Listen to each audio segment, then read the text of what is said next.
अस्सलाम वालेकुम। देखिए यहाँ पर मैंने लिखा हुआ है सिफेलोस्पोरेंस। सिफेलोस्पोरेंस भी हमारे पास बीटा लैक्टेमेज रिंग्स वाले जो एंटीबायोटिक्स होते हैं, जिस तरह पेनिसिलिन है, क्योंकि इनमें एक रिंग होता है बीटा लैक्टम कहते हैं उन रिंग्स को। अब जो है हमने पेनिसिलिन पढ़ा, इसी पेज में पढ़ा, इसकी बैक साइड पे हमने पहले क्या पढ़ा, पेनिसिलिन पढ़ा, जो कि चैनल पे अपलोडेड है।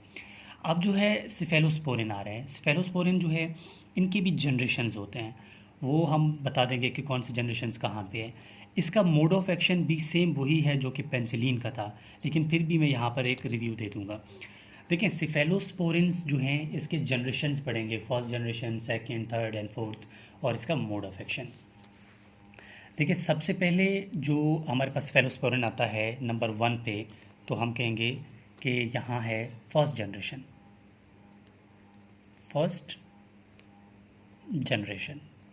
देखिए फर्स्ट जनरेशन जो सेफेलोस्पोरिन है हमारे पास, उनको याद रखने का ढंग भी बता दूंगा। सबसे पहले उनके नाम लिख देता हूँ मैं। सबसे पहला है सेफ्राडीन। सेकंड जो है वो है सेफ्राडीन एंड सेफ्राड्रॉक्सिल। अब इनको याद कैसे करना है, देखो सेफ्राडीन जो है हमारे पास जो है, ये वेलोसेफ के नाम से आता है, वेलोसेफ, ठीक है।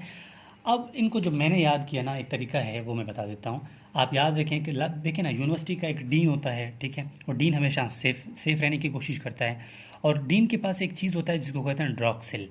अब मिसाल एक चौकीदार है, वो दिन को आता है और अपने एक फ्रेंड को बोलता है कि यार सेफ्राडीन, वो डीन को मारना चाहता है, तो सेफ रहा मतलब सेफ रहा। कौन सेफ रहा? डीन, सेफ रहा डीन, आप इसको याद कर सकते हैं। और सेफ्राडीन तो क्या होगा, सेफाड्रॉक्सिल, जो ड्रॉक्सिल है वो भी सेफ था, ठीक है, आप उसको याद कर सकते हैं इस तरह। अब सेकंड जनरेशन की बात करते हैं। ये हो गया हमारे फर्स्ट जनरेशन। अब जो है सेकंड जनरेशन, ठीक है, इसकी जूम थोड़ा कम कर दूं। सेकंड जनरेशन जो हमारे पास ड्रग्स हैं, वो भी बहुत आसान है। आपने अक्सर देखा होगा, बच्चों को एक पाउडर देते हैं सेक्लर के नाम से, ठीक है, तो इसका जो ड्रग है वो है सी फैक्लर,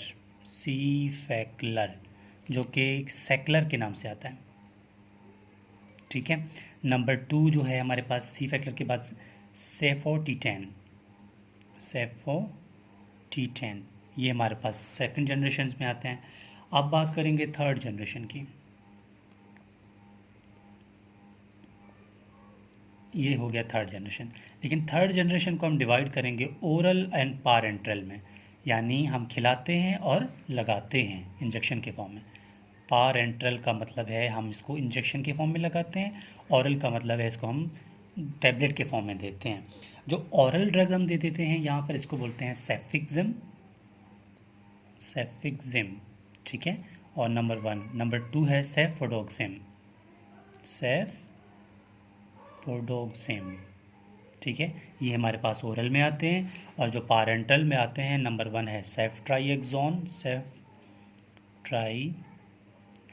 जो कि टाइटन के नाम से भी आता है, और डिफरेंट सेफ्ट्राइएक्सोन के मतलब वो आते हैं इंजेक्शंस डिफरेंट, आप कहते हैं कि ब्रांड नाम होते हैं, लेकिन ड्रग यही सेफ्ट्राइएक्सोन होता है।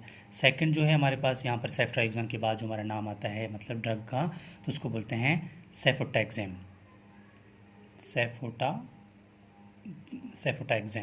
ठीक है, ये हमारे पास होते हैं थर्ड जनरेशन के फॉर्म में। अब जो हमारे पास फोर्थ जनरेशन, लास्ट जनरेशन है, यानी फोर्थ जनरेशन,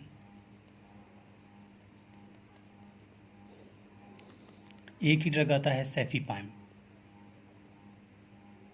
ठीक है, सेफीपाइम एक ही ड्रग है जो कि फोर्थ जनरेशन में आ जाता है। अब जो हमने ये लिखे हैं ना कि हमारे पास जो है सेफेलोस्पोरिन है वो कौन कौन से होते हैं, ठीक है, ये भी आपने देख लिए हैं कि सेफेलोस्पोरिन को अब याद रखने का बहुत आसान है। देखें सबसे पहले हमने फर्स्ट जनरेशन की बात की, उसमें क्या था, उसमें पास हमने कहा कि भाई सेफ्राडीन, सेफाड्रॉक्सिल। अब सेकंड जनरेशन की बात करते हैं। सेकंड जनरेशन में हमने क्या कहा था कि भाई सेकंड जनरेशन जो है वो सेक्लर के नाम से था, सी फैक्लर एंड, और सेकंड हमारे पास क्या था, सेफोटीटेन। अब थर्ड जनरेशन को हमने डिवाइड किया था ऑरल में और पारेंटल में। ऑरल में हमारे पास क्या था, ऑरल में हमारे पास जो था वो सेफिक्सिम था एंड सेफोबोडोक्सिम था, और हमारे पास पारेंटल में क्या था, सेफ्ट्राइयोक्सोन था एंड सेफोटीटेन था, ठीक है, बहुत आसान था। सेफ्ट्राइयोक्सोन और क्या था, सेफोटैक्सेम।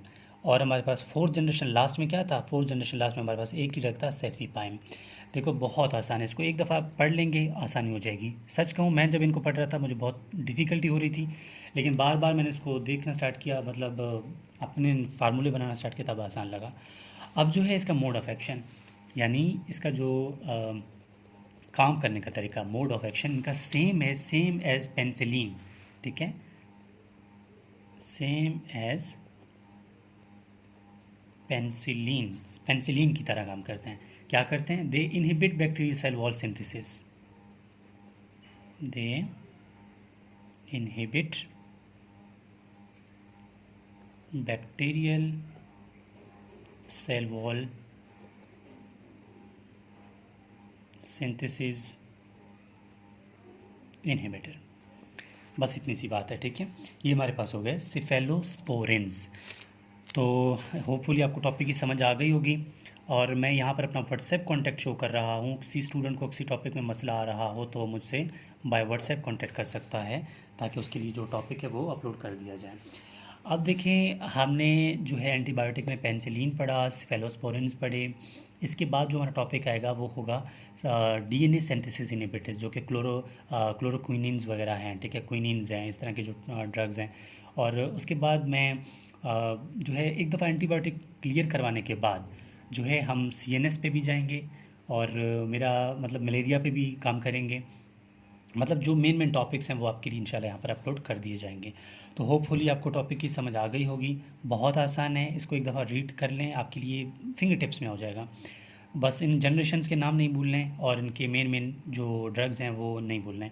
जिस तरह वेलोसैफ आप हर जगह यूज़ होता है, ज़्यादातर सेफ्राडीन के नाम से आता है, ठीक है। सेफ्राड्रॉक्सिल जो है, अगर आपको कोई ड्रग देता है सेफ्राड्रॉक्सिल, तो काम वही करेगा जो वेलोसैफ करेगा, लेकिन सबसे पहले फर्स्ट जनरेशन में सेफ्राडीन है, यानी कि वेलोसैफ है, तो आप यही ड्रग ऑफ चॉइस रखेंगे। सी फैक्लर आप बच्चों में सैक्लर के नाम से एक पाउडर आती है वो यूज़ करें, मतलब डिफरेंट आप जो है उस कंडीशन के मुताबिक यूज़ कर सकते हैं। So this is whole about cephalosporins, यानी bacterial cell wall synthesis inhibitors.